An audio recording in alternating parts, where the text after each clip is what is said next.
All right, Harry. Tonight's reading is in John chapter 18, verse 37. You are a king then, said Pilate. Jesus answered, you say that I am a king. In fact, the reason I was born and came into the world is to testify to the truth.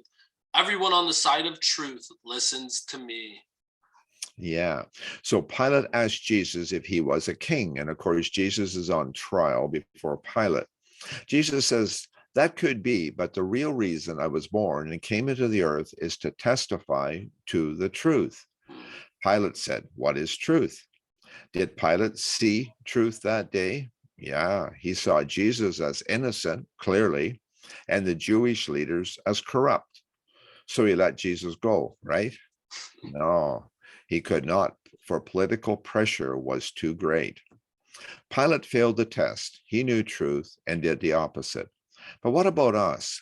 Jesus said, as we read, everyone on the side of truth listens to me. Am I on the side of truth? I try, but oh my, is that ever hard? Do I see truth? That part's not that hard. Doing it, speaking it, I fail way too often. What about Jesus? Was he careful to make people happy? When Peter gave the right answer, Jesus says, blessed are you, Simon Bar-Jonah. Flesh and blood has not revealed this to you, but the Father in heaven. When Peter gave the wrong statement, he says, get thee behind me, Satan. Jesus spoke truth. A Pharisee invited Jesus for dinner. Did Jesus say kind words to satisfy his host? Jesus spoke truth, and was that ever brutal? So how can we see truth? I believe that doing and obeying truth allows us to see new truths. Jesus teaching is our roadmap to truth and heaven and home. When you come to a fork in the road, to the right is a quiet country road, the Jesus path. To the left is the freeway, 4 lanes going your way. Only one way goes home. Which one do we choose? The path of Jesus. At least 10 times a day, we make a right-wrong choice, I believe. Adam and Eve chose wrong. In 1 John 5:19, it tells us the whole world is under the control of the evil one. We have no shortage of stuff going bad. That is the freeway of life that society is on. But Jesus gives us the off-ramp.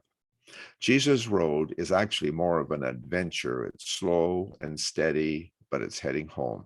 It's all based on truth and deciding to surrender to his map. The map comes with it, so we can find our way home, but it's an adventure. And I have some truths that I think that really are important. The first one is Genesis was dictated by God to Moses. It's real history. I think we have to understand that. The whole Bible is a true history book and instructions from God. There's a lot to be learned there, and it's all real and true. The tree of life that we lost in the Garden of Eden is back again in the New Jerusalem in Revelation. That's really important that the tree of life is still there. It's coming back. God told Jeremiah that a new covenant was coming, and that was Jesus. And that's really interesting. Told Jeremiah that. So the New Testament wasn't an accident. It was something that God had planned. And the Old Testament ended when the Jewish leaders killed their Messiah. Jesus gave us a set of teachings that are impossible to do. Jesus also gave us a new nature that loves to do his will. The main truth, I believe, is that all truths lead to Jesus. Amen. And I just want to ask you a quick question, because I know I struggle with this, but sometimes being able to speak truth to people in a loving way. So what would be your suggestion on how to fix that problem? Yeah, that is really tricky. And my main way is that I say, well, in conversation, I see that differently. I knew I'm kind of wuzzing, but what do you do? But I see that differently. It's not how I see it. And from my belief is this. What do you think?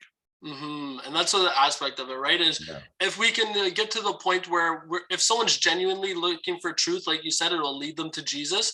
So if we ask them questions in a loving aspect, hopefully it guides their thought process in the end to finding this truth. And the truth is Jesus, and that will set you free. Yeah, and that's true. That's a really good point because what did Jesus mostly do when people asked him questions? He just presented them with another question, Yeah, exactly. and quite often that question that you ask them can really stump them and make them think. And that's a way nicer way of speaking truth, because if they discover it themselves, yeah, then it's, oh, okay, yeah, well, that doesn't work, so then let's visit about that. So but it is a tricky thing, speaking truth. Oh my, is it hard? I struggle with it. John Wesley insisted on it. He says to his people, his preachers that worked under him, he says, always tell people the truth. Oh my, it's hard. Amen. Thanks a lot for this, Harry. Thank you.